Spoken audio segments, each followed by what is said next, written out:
सर्वांना कशा सर्वजण मजेतच असतात हो की नाही. मला एक गोष्ट सांगायची होती, ती म्हणजे माणसाच्या मनात आहे ना अविचार फार असतात हो की नाही. आणि अविचार असल्यामुळे माणसाला हकनाक भयंकर त्रास होतो. माणूस काय करतं, बोलताना काही बोलून जातं हो की नाही, कारण त्याच्या जिभेवर ताबा नसतो हो की नाही. आणि त्याला असं वाटतं मी समोरच्याला दुःखी करणार, मी त्याचा मी अपमान करणार, मी त्याला वाईट बोलणार आणि मी त्याच्याशी भांडण करणार. ह्या तीनच गोष्टी असतात विचार करण्याच्या मागे. वाईट विचार, माणसाच्या मनामध्ये वाईट पण विचार चालू असतात आणि चांगले पण विचार चालू असतात. परंतु माणूस काय करतं, वाईट विचार लवकर पटकन, वाईट विचार काय करतं पटकन अंमलात आणतं आणि चांगला विचार उशिरा आरामशीर. नाही, मी वाईट वाईट बोलणारच, मी असं बोलणारच, मी तसं बोलणारच. तर असं असतं बघा माणसंच. ओके. आणि माणूस पटकन एखाद्याला बोलून रिकामं होतं, तर मागचा पुढचा विचार करत नाही. आणि म्हणतात ना, जसं आपण दुसऱ्याशी वागतो तेच आपल्याला परत भेटत असतं, असं पण आहे ना.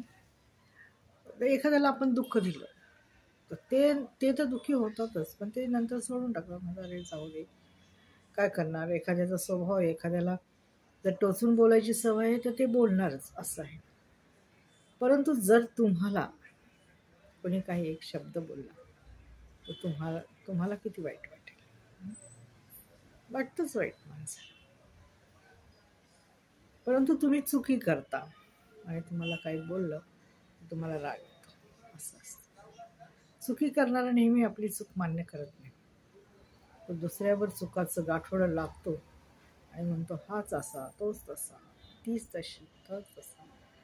आणि इतरांना सांगताना ते आपलं काय करतात, आपल्या गोष्टी लपवून ठेवतात. बरं का, मी खूप वेळा अनुभव घेतलेले लोकांचं खरं सांगत नाही, खऱ्या गोष्टी नेहमी लपवून ठेवतात आणि दुसरा किती खोटा आहे, दुसरा किती वाईट आहे, ह्याच गोष्टी ते पटवून सांगतात. तरी असो, कालांतराने काही वर्षांनी म्हणा, काही महिन्यांनी म्हणा, काही दिवसांनी म्हणा, त्या गोष्टी उघड होतात आणि एकमेकाचे स्वभाव एकमेकाला माहीत पडतात की अरे हा अमुक स्वभावाचा आहे, ते तमुक स्वभाव. एखादी स्त्री अशी असते की तिला एखाद्याचा कमीपणा काढल्याशिवाय आहे, माझ्या लक्षात आहे कोण नाही, कसं आहे. ते काय करतात, आपल्याला तर काही ज्ञान नाही, आपल्याकडं तर काही नाही आहे, जर काढायला गेले ना बुद्धीचं किंवा त्यांच्याकडे असलेल्या गोष्टींचं, तर त्यांना फार राग येईल. परंतु ते दुसऱ्याला पटकन बोलतात की अगं तो तसा हा असा. अरे स्वतःकडे बघा ना. आपल्यात काही कमी आहे, आपण कसे आहोत. मी तर माझ्या आयुष्यामध्ये आहे ना, आत्ता म्हणजे माझं काय, आता अध्यात्माकडे जाण्याचा मार्ग आहे. वाईट साईड बोलून काय करतात लोक, फोन करतात बरं का, पहिलं हॅलो वगैरे बोलतात, तू कशी आहे, बरी आहे, मी पण बरी आहे, मी पण चांगली आहे. मग देन दे स्टार्ट निंदा, हो की नाही. निंदा स्टार्ट करतात की अगं असं झालं, अगं तसं झालं.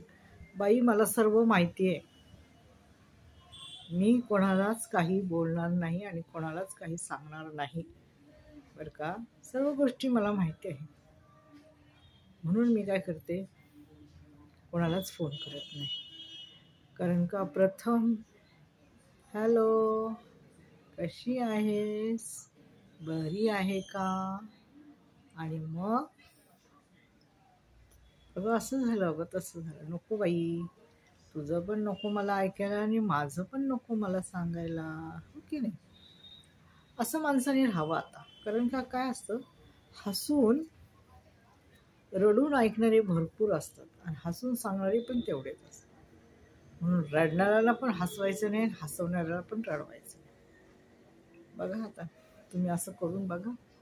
असतील तुमच्या आजूबाजूला बहुतेक लोक, ते त्यांच्या घरातलं काही सांगणार नाहीत की माझ्या घरात किती कशी परिस्थिती आहे, काय आहे, रात्रीच्या वेळेला दिवसाच्या वेळेला माझ्या घरात काय होतं, काय घडतं. परंतु दुसऱ्याचं एवढं असलं नाही, एवढं मोठं करून सांगतं. माहिती आमच्या घरात कोण दारू पितं, किती दारू पितं, कसे भांडणं होतात, काय होतात, ह्या गोष्टी बोलल्या जातात. सुदैवाने आत्ता या घडीला आमच्या घरात आत्ता कोणीच दारू पिणारं नाही. देवाचं फार मोठा आशीर्वाद आहे. पहिले प्यायचे, भाऊ प्यायचा, वडील पण कधी कधी घ्यायचे, नंतर आजारी पडल्यानंतर नाही, त्यांनी सोडून टाकले. पण भावाने आम्हाला खूप त्रास दिला, दारू पिणार होता भाऊ, त्यामुळं आम्हाला माहिती आहे. परंतु आत्ता ह्या क्षणाला दारूचं काहीच म्हणजे नावच नाही आमच्या घरात. दारू पिऊन येणं किंवा दारूचं प्रकरण किंवा दारूच्या पार्ट्या ह्याचं काही म्हणजे काहीच नाही. दारू ही आम्ही नावाला पण शब्द पण घेत नाही की दारू. आता किती वर्ष झाली दारू ही अजिबात नाही, 8-9 वर्ष झाली. तर असं आहे बघा, देवाने हा खूप मोठा आशीर्वाद दिलाय की दारू पिणारी व्यक्ती घरात कोणीच नाहीये आणि पितही नाही. माहिती तेव्हा हा खूप मोठा देवाचा आशीर्वाद आहे. त्यामुळं घरात ना खूप शांतता आहे आणि घर खूप शांत आहे. मला माहिती आहे दारू पिणारी लोक किती त्रास देतात, कशी वागतात, काय करतात. कारण का आमच्या घरात घडून गेलेल्या गोष्टी आहेत. त्याच्यामुळे आम्ही किती डिस्टर्ब झालो होतो. आमचं पूर्ण घर, आई वडील, आम्ही सर्व, आम्हाला खूप त्रास झाला होता. तर असं आहे बघा, माणसं हसून विचारतात, रडून विचारतात आणि हसून सांगतात. त्यामुळं आपण काहीच कोणाला सांगायचं नाही, कारण का घरोघरी मातीच्याच चुली आहेत. काही ना काही घरात चाललेलंच असतं आणि हे होतच राहतं. प्रपंच आहे, प्रपंचामध्ये सर्व अशा गोष्टी घडत राहतात. त्यामुळे त्याचं टेन्शन घ्यायचं नाही. आणि आज असं म्हणायचं पण नाही की माझ्या आयुष्यात काहीच घडणार नाही, मी अशीच राहणार, असं नसतं. ऊन सावलीचा खेळ जसा येतो, ऊन पावसाचा जसा खेळ असतो, तसं आयुष्य पण असंच असतं. कधी सुख असतं, कधी दुःख असतं आणि ह्याच्यावरच आयुष्य चालू आहे. आयुष्यामध्ये ह्या गोष्टी घडणारच आहे. कधी आनंद आहे, कधी दुःख आहे, कधी सुख आहे. आणि माणसाला एक ना एक दिवस हे जग कुठल्याही प्रकारे सोडून जायचं आहे, एवढं मात्र खरं आहे. ही गोष्ट कोणीला चुकलेली नाही. जो जन्म घेणार तो कालांतराने कुठल्या पण परिस्थितीत त्याला मृत्यू हा येणार आहे म्हणजे येणार आहे. आणि ह्या जगातून आपल्याला शेवटचा निरोप एकदा ना एकदा, कोणत्या ना कोणत्या दिवशी, ठरवलेल्या दिवशी, देवाने ठरवलेल्या दिवशी आपल्याला घ्यायचं आहे, एवढं मात्र खरं आहे. धन्यवाद.